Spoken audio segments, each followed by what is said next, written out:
Are you a fashion influencer or a beauty blogger and you're looking for more traffic to your website? Or maybe you don't even have a website and you would like to drive traffic to one so you can make more money, sell more products, become a brand ambassador for your dream brand. Who knows? Well, today I have a treat for you. I am not a fashion or beauty expert. In fact, I do have a beauty client on the roster for Pinterest management, but I have a treat for you today. I am actually bringing on Adrianna from Cordial Media. She's a Pinterest marketing expert, and she's gonna talk to us about how to use Pinterest for fashion influencers and blogging. Let's jump right in.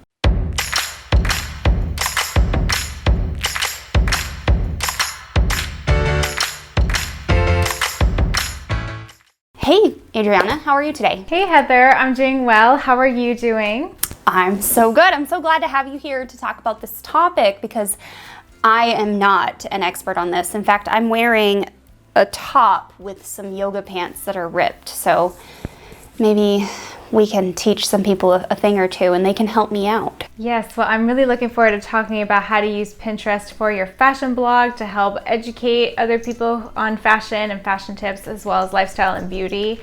That's like where my expertise lies, actually. I started off with my own fashion blog, wanted to drive traffic to it with Pinterest, figured out a strategy, and now I help other bloggers do the same thing. So today's video should be really interesting.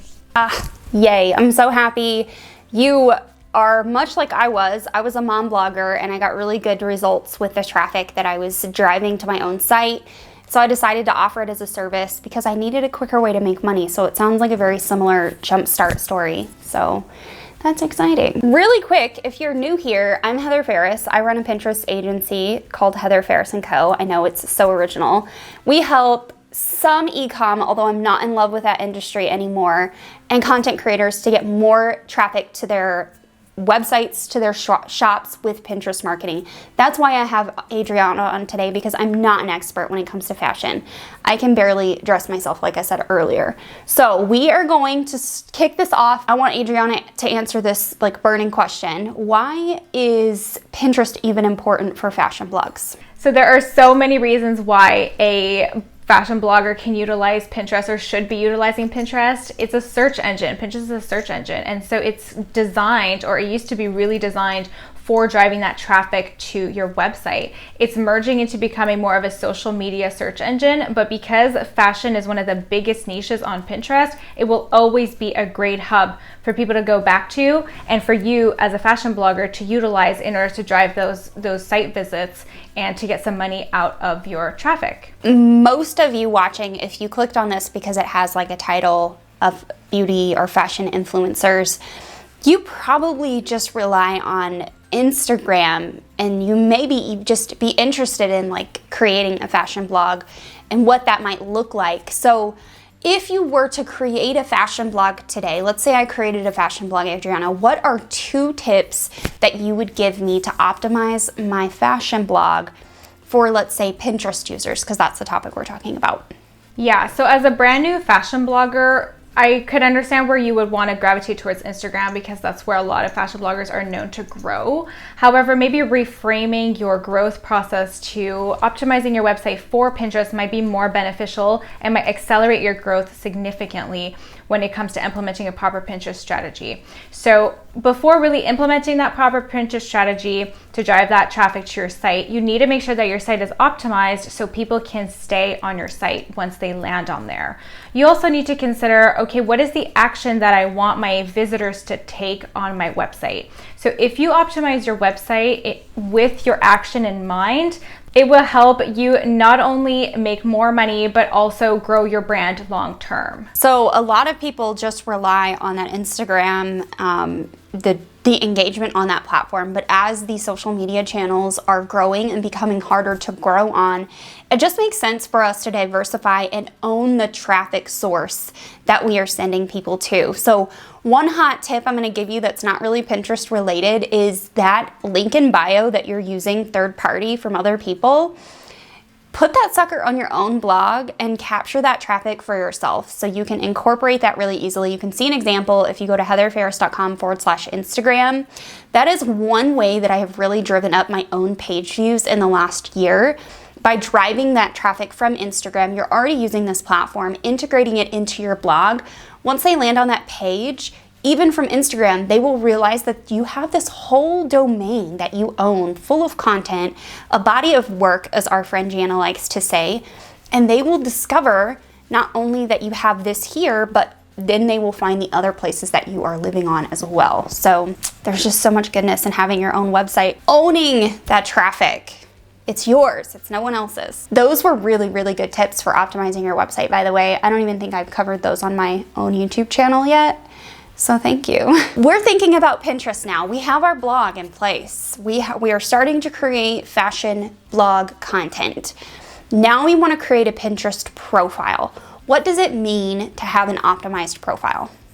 Having an optimized profile ultimately means that you should have the right keywords throughout your profile in order to attract your ideal clients, customers, and buyers, and obviously website visitors. So the first step to really making sure you have the right keywords on your profile is to do your keyword research. And doing your keyword research will allow you to collect the keywords that people are genuinely looking up in your niche. And then once you have all of your keywords collected, you can then plug them throughout your profile and then attract the ideal customer to your profile. And once they land on your profile or they stumble upon one of your pins, they're going to be more enticed to go to your site because you've already attracted the right audience utilizing the right keywords for your niche. And in this particular example, we're talking about fashion-related keywords and placing those on your profile. If you are at all confused by this whole process and you're wondering, I don't even know what the heck a profile is, I don't know what a board is, I have a playlist. I'll link it up here. It's the Pinterest for Beginners playlist. I take you through from start to finish what it looks like to create that optimized profile and how to do each of those steps. And you can even find some of Adrianna's videos in there as well. I think I threw your keyword video in there recently. Oh, awesome. Yeah, that one's a good one because there's like a few unique ways of doing keyword research that people don't talk about. So okay, so moving on, we have our blog, we have our profile. What can we do now when creating content for Pinterest? And what does that mean when we create content for Pinterest? We know what it means when we're creating content for Instagram. It's, cute poses with all the filters and hashtags. So what does that mean for Pinterest, and what are the types of content we can create for this platform? Well, really stripped back or from like a technical point of view, creating content for Pinterest means following the Pinterest best practices. So like when you create graphics, for example, you want to make sure that the dimensions are 2 to 3. You want to add your branding, a call to action, some text overlay, things like that. That's like really stripped back when it comes to creating content for Pinterest.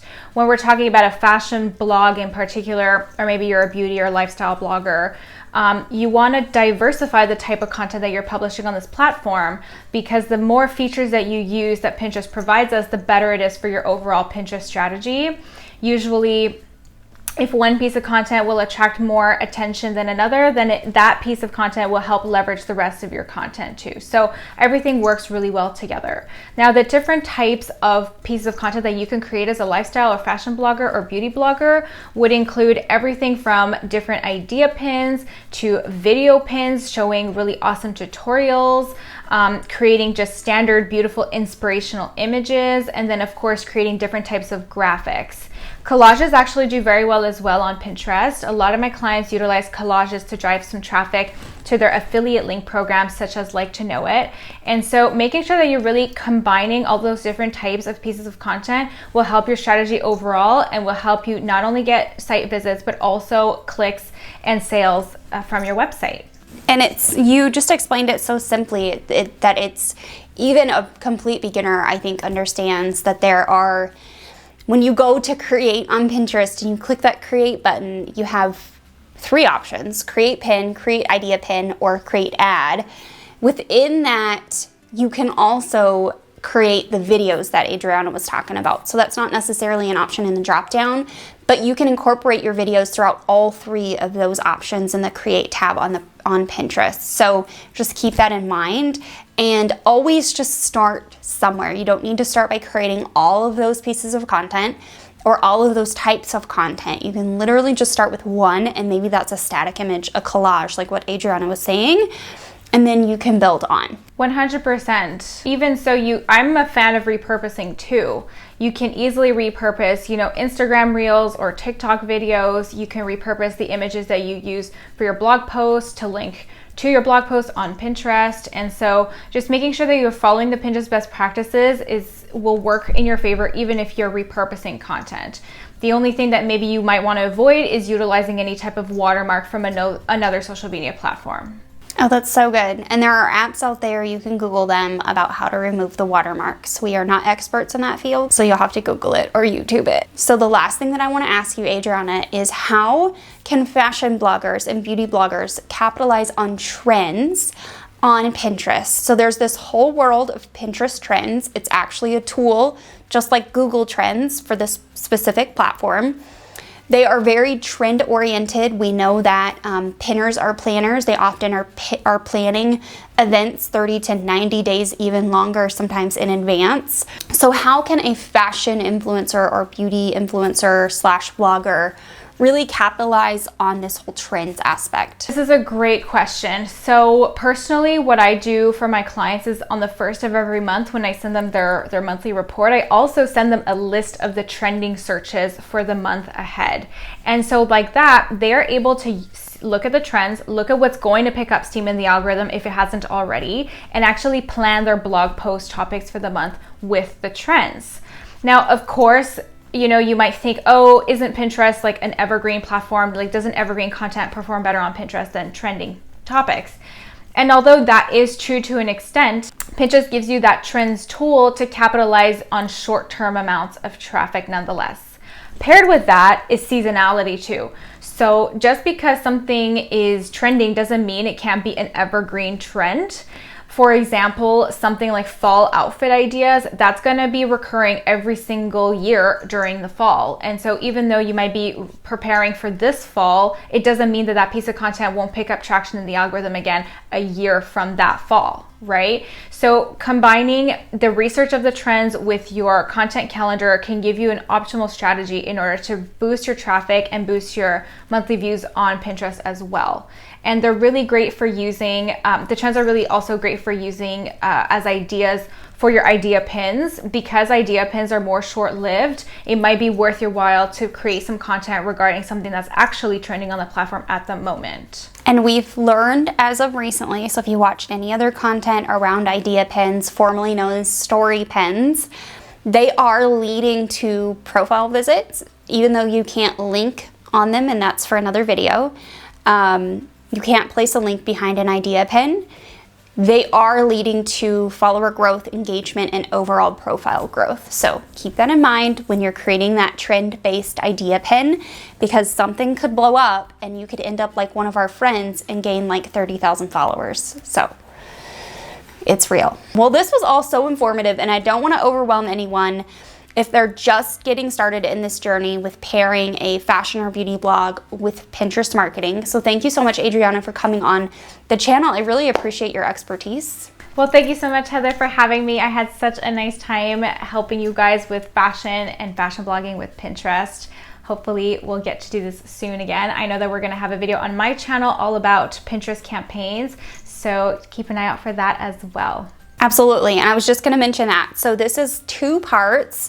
We're doing the organic strategy on my channel, and then we're gonna do the ads strategy for fashion bloggers on Adrianna's channel. So make sure you visit the link in the bio and click over to her channel to watch the promoted pins specific video, where you can learn about running promoted pins for fashion blogging and beauty blogging. So that's it for today. If you want to learn anything else about Pinterest marketing, make sure you head on over to our Pinterest for Beginners playlist, and we will see you next time.